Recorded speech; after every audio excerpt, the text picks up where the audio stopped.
Coming up on tonight's This Week in Politics. Don't let it dominate you. Don't be afraid of it.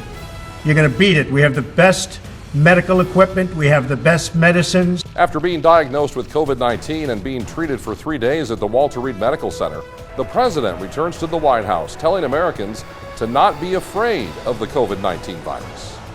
Joe Biden and Kamala Harris want to raise taxes. They want to bury our economy under a $2 trillion Green New Deal. So let's talk about caring about the American people. The American people have had to sacrifice far too much because of the incompetence of this administration. In Salt Lake City, the one and only vice presidential debate of the 2020 campaign cycle pits the current Vice President Mike Pence against the United States Senator who wants the job, Kamala Harris. In Sioux Falls, with COVID-19 cases and hospitalizations increasing, the mayor puts into place a mask mandate, but only for city workers. A mask mandate for Sioux Falls, South Dakota, and the 80 square miles here would have a pretty minor impact right now on the surge that they're experiencing. And the Democratic candidate for U.S. Senate in South Dakota, Dan Allers, tells us why he is the right one for the job and why voters should not send Mike Rounds back to Washington. Our leadership hasn't been standing up for South Dakota farmers. They haven't been standing up for the South Dakota taxpayers. Good evening, everyone. I'm Brian Allen. Thank you so much for being with us here tonight. Much of the news this week has focused around the president's COVID-19 diagnosis, the subsequent reported infections of those in his inner circle, and the administration's response to all of it. On Monday, the president boarded Marine One at Walter Reed Medical Center for the brief return flight to the White House. The president's doctors say his condition is good, but that he is being monitored. Upon arriving at the White House, the president climbed to a second-story balcony and removed the mask he had been wearing before recording a social media message telling Americans to not be afraid of the COVID-19 virus. Don't let it dominate. Don't let it take over your lives. Don't let that happen. We have the greatest country in the world. We're going back to work. We're going to be out front. As your leader, I had to do that. I knew there's danger to it, but I had to do it. I stood out front. I led. The number of people in the president's inner circle either infected with COVID-19 or potentially exposed to it has been increasing. The latest involves several officials with the Department of Defense, including several members of the Joint Chiefs of Staff, including the chiefs of the Air Force, Navy, and space operations. They have been tested and have also been quarantined. Senior presidential advisor Stephen Miller has tested positive for COVID-19. Unofficial Trump advisor and debate prep coach Chris Christie, the former governor of New Jersey, tested positive for COVID-19 and checked himself into a hospital for treatment. Minnesota Governor Tim Walz says the president's infection and subsequent infections of White House staffers shows the COVID-19 pandemic is not over. He also says it underscores why he has continued to ask state lawmakers for emergency powers to respond to it. The emergency powers aren't some mythical, canceling of the Constitution. They are the constitutional powers granted at a time of emergency where we need to move. And so I would hope that that it's still very clear that we're still in the midst of this. We know that 3 of Minnesota's U.S. House members, Tom Emmer, Jim Hagedorn, and Pete Stauber, have all tested negative for COVID-19. All 3 were on Air Force One with the president about a week and a half ago when the president made a campaign stop in Duluth. Troubling words this week from the chair of the Federal Reserve, Jerome Powell, who says if the United States does not get a handle on the COVID-19 pandemic, there will be ongoing and serious damages to the American economy.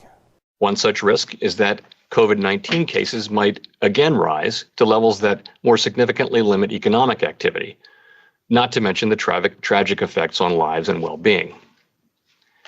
Managing this risk as the expansion continues will require following medical experts' guidance, including using masks and social distancing measures. Now, on the topic of COVID-19 and the economy, a signal from the president leads to an immediate reaction from Wall Street, and then hours later, a reversal from the president. On Tuesday afternoon, President Trump asked Senate Majority Leader Mitch McConnell to stop negotiations with Democrats on a new COVID-19 relief package, saying Democrats, in his estimation, are not negotiating in good faith. The president said McConnell should instead focus on making sure Supreme Court nominee Amy Coney Barrett is confirmed to the High Court. Well, almost immediately, the stock market reacted with a 100-point drop on the Dow Jones Industrial Average. By Tuesday night, the president had changed his mind, saying in another tweet If I am sent a standalone bill for stimulus checks, $1,200, they will go out to our great people immediately. I am ready to sign right now. Are you listening, Nancy? That alludes to Democratic House Speaker Nancy Pelosi. This week, Facebook took action against one of the president's social media posts. It removed the post because the company says it breaks its rules on coronavirus misinformation. In that post, the president again claims coronavirus is less deadly than the flu. The president claimed sometimes more than 100,000 people die during a flu season, and in most populations, coronavirus is, quote, far less lethal than the flu. But according to an analysis of Centers for Disease Control statistics, more people in the U.S. have already died from coronavirus than from the flu over the last 5 flu seasons combined. Staying with COVID-19, this week Mayor Paul Tenhaken ordered a mask mandate for all city workers while encouraging other business owners to do the same. This does come as COVID-19 cases in the city of Sioux Falls continue to climb. But the mayor says he will not order a citywide mask mandate, at least for the time being.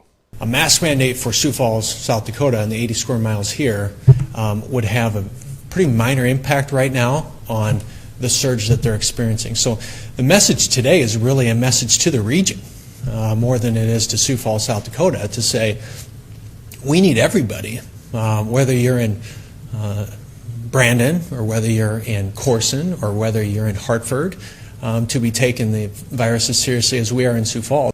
When This Week in Politics continues here on KSFY, South Dakota Democratic U.S. Senate candidate Dan Allers tells us why voters should send him to D.C. and not give Mike Rounds another term.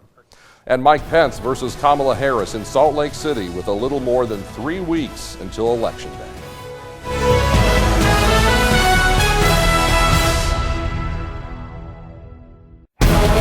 Welcome back to This Week in Politics here on KSFY. Next month, South Dakota voters will cast their ballot for the U.S. Senate. Incumbent Republican Mike Rounds hoping to win election to a second term. This week, we spent some time with his Democratic challenger, businessman Dan Allers of Del Rapids, who told us why voters should put their trust in him and not Rounds. And I was watching what was going on in Washington with the lack of decorum, the constant fighting and blaming, the inability to get things done. And people here, the decisions that the folks in Washington make, our representation, or they don't make, have a real impact on real people here. And, you know, I try to teach my kids to be involved and give back to their community and stand up when they feel something's wrong, wrong or not going right. And here I sit and I said, I think it's time. Also this week, the one and only vice presidential debate of the 2020 campaign. It was held in Salt Lake City. Vice President Mike Pence was looking to crystallize the administration's message in the aftermath of that chaotic Trump-Biden debate that was held in Ohio. Joe Biden's running mate, Kamala Harris, was looking to reinforce the Biden campaign message that they are ready to lead right now, and they say they can turn the country around. The first and only debate between the vice presidential candidates, taking on an outsized role in an election that's been upended by the coronavirus pandemic and the economic turmoil it has caused. Whatever the vice president is claiming the administration has done, clearly it hasn't worked. From the very first day, President Donald Trump has put the health of America first. Vice President Mike Pence and Senator Kamala Harris facing off in Salt Lake City after President Trump and at least 10 other senior officials at the White House tested positive for COVID-19. The candidates drawing stark contrasts in policy and personality. President Donald Trump, who brought all of that experience 4 years ago, Thank you, and Vice turned President. this economy around by cutting taxes, rolling back regulation. Joe Biden believes you measure the health and the strength of America's economy based on the health and the strength of the American worker and the American family. On the other hand, you have Donald Trump, who measures the strength of the economy based on how rich people are doing. Harris putting the focus on the man who isn't there, President Trump, and criticizing the administration's handling of the coronavirus pandemic. They knew what was happening and they didn't tell you. Pence painting Harris as a progressive by highlighting her past support for the Green New Deal and Medicare for All legislation. Joe Biden and Kamala Harris consistently talk about mandates, and not just mandates with the coronavirus, but a government takeover of health care, Thank you, the Vice Green New President. Deal, all government control. We're about freedom and respecting the freedom of the American people. In Salt Lake City, I'm Mary Maloney. With less than a month to go before Election Day, a new CNN poll shows Joe Biden with his largest lead of the 2020 campaign, a 16-point national advantage over President Trump. 57% of likely voters say they plan to vote for the former vice president, while 41% of likely voters say they will cast their ballot for President Trump. When This Week in Politics continues here on KSFY, Mike Pence doubles down on a Trump administration argument about who should be eligible for federal COVID-19 aid.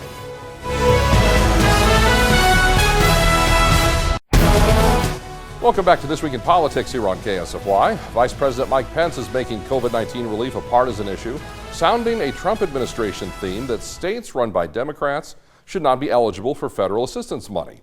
During a campaign stop in Iowa, the vice president made this remark when talking about stalled negotiations for a new COVID-19 stimulus plan.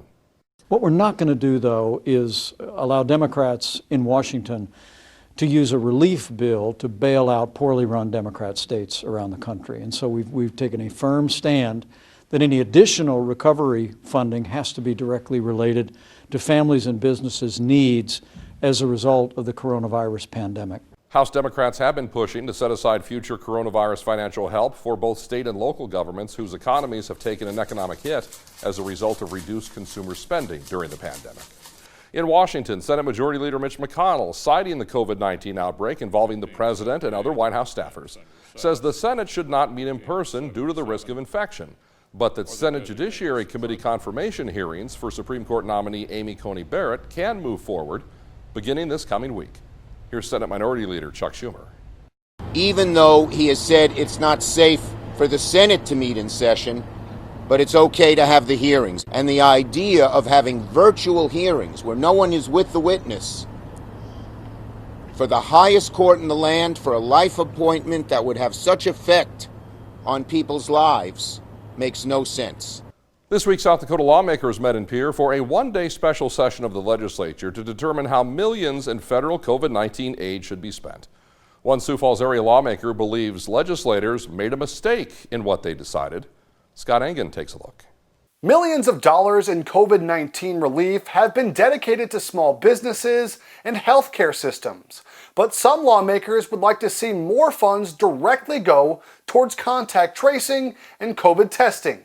State lawmaker Erin Healy is calling out her colleagues, saying the legislature failed to meet the moment with meaningful action when it passed a bill for more than $1 billion in federal coronavirus relief. She says the resolution recommending how those dollars will be spent does not help reduce the spread of COVID-19. We've had weeks of rising COVID numbers and we've had months to prepare for this. And I feel like we were left unprepared to fight COVID. Healy, along with other Democratic lawmakers, hope to see an emphasis put on the expansion of COVID-19 testing and contact tracing efforts. Instead of investing in infectious disease measures that would have helped us regain control throughout this pandemic, the legislature passed a non-binding resolution that gives Governor Noem the ability to spend federal relief dollars as she sees fit. Governor Noem responded to these comments today in a statement to Dakota News Now, saying in part, a supermajority of the legislature agreed to a reasonable proposal. Joint Appropriations Committee Chair Chris Carr says the bill's recommendations target where the money is needed most right now. We truly did hear the voice of the people and the areas of the greatest impact, and that's where these dollars are trying to go first. Since the figures outlined in the bill are only estimates, Carr expects money to be left over, which then could potentially be used